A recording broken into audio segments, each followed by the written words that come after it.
Hello বন্ধুরা, welcome to my channel. এখন কথা বলবো ডুরান্ড কাপে ইস্টবেঙ্গল ভার্সেস ডায়মন্ড হারবারের ম্যাচ নিয়ে। ডার্বি জয়ে ইস্টবেঙ্গলকে হারিয়ে ডুরান্ডের ফাইনালে পৌঁছে গেল ডায়মন্ড হারবার। শনিবার যুব ভারতীতে প্রথম বড় ট্রফি জয়ে নামবে অভিষেকের ক্লাব। মোহনবাগানের কাছে 5 গোল খেলেও ইস্টবেঙ্গলের বিরুদ্ধে সমানে সমানে লড়াই করল ডায়মন্ড হারবার।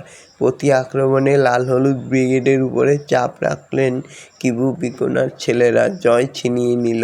তো বন্ধুরা, এরকমই সব খেলার খবর প্রতিনিয়ত জানতে হলে চ্যানেলটিকে অতি শীঘ্রই লাইক, কমেন্ট, সাবস্ক্রাইব করতে ভুলো না। আর ভিডিওটাকে ভাইরাল করে দাও।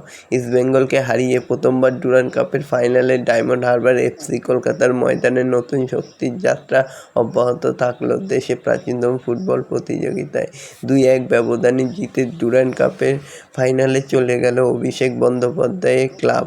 ডার্বি জয়ের পর হার এড়াতে পারল না ইস্টবেঙ্গল। শনিবার ফাইনালে ডায়মন্ড হারবারের প্রতিপক্ষ নর্থ ইস্ট।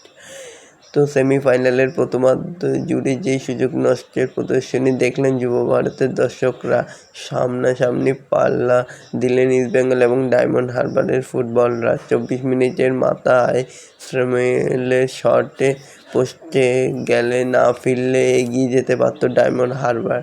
তবে ম্যাচের 25 সেকেন্ডের মধ্যে এগিয়ে যেতে পারত কলকাতা ময়দানের নতুন শক্তি। শুরুতেই শিশু 16 ভুল করে বসে ইস্টবেঙ্গলরা। এটুকু বাদ দিলেও প্রথমার্ধের দাপট ছিল ইস্টবেঙ্গলের। শুরু থেকে মাঠ দখল নিয়ে নেয় অস্কার ব্রুজের ছেলেরা। একের পর আক্রমণে ডায়মন্ড হারবারের ডিফেন্সকে ব্যস্ত রেখেছিল। দিয়েমান্তকস ও মিগুয়েলরা ডিফেন্স থেকে উঠে অতর্কিত দূরপাল্লার শট নিচ্ছিল আনোয়ার আলীরা। তবে লাল হলুদ ব্রিগেডের আগ্রাসী ফুটবলের সামনে অবশ্য গুটিয়েছিল না ডায়মন্ড হারবার। ডিফেন্স সামলে বেশ কয়েকবার প্রতি আক্রমণে উঠেছে তারা, তাতেও ফাঁক-ফোকর তৈরি করছে ইস্টবেঙ্গলের রক্ষণে। তবে কী আর করা যায়, শেষ পর্যন্ত জয়ের হাসি হাসল সেই ডায়মন্ড হারবারই। দ্বিতীয়ার্ধে আক্রমণের ধার আরও বৃদ্ধি করে ইস্টবেঙ্গল। দিয়েমান্তকস ও বিপিন সিংদের সুযোগ নষ্ট তাতে বন্ধ হয়নি ডায়মন্ড হারবারের গোলরক্ষক মিরশাদকে একাধিকবার একা পেয়েও গোল করতে পারেনি তারা। মিরশাদ প্রাচীর হয়ে দাঁড়িয়েছিলেন 16 বছরের ডুরান্ড চ্যাম্পিয়নদের সামনে। তবে নিজেদের প্রাক্তন ক্লাবকে বারবার হতাশ করেছেন।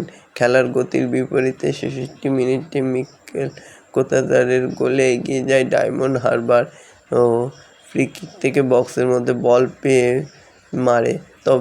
তবু ঝুঁকি নিতে চায়নি ব্রোজল। শেষের দিকে 73 মিনিটে রাশেদকে নামান সাউল ক্রেসপোর জায়গায়, তাতেও বিশেষ সুবিধা পায়নি। 83 মিনিটে জটলা কেটে ডায়মন্ড হারবারকে আবারও এগিয়ে দেন জবি জাস্টিন। ইস্টবেঙ্গলের প্রাক্তন স্ট্রাইকারের সেই গোলেই লাল হলুদকে ছিটকে দিল ডুরান্ড কাপ থেকে। তো বন্ধুরা, এরকমই সব খেলার খবর প্রতিনিয়ত জানতে হলে চ্যানেলটিকে অতি শীঘ্র লাইক, কমেন্ট, সাবস্ক্রাইব করতে ভুলো না। ধন্যবাদ সবাইকে।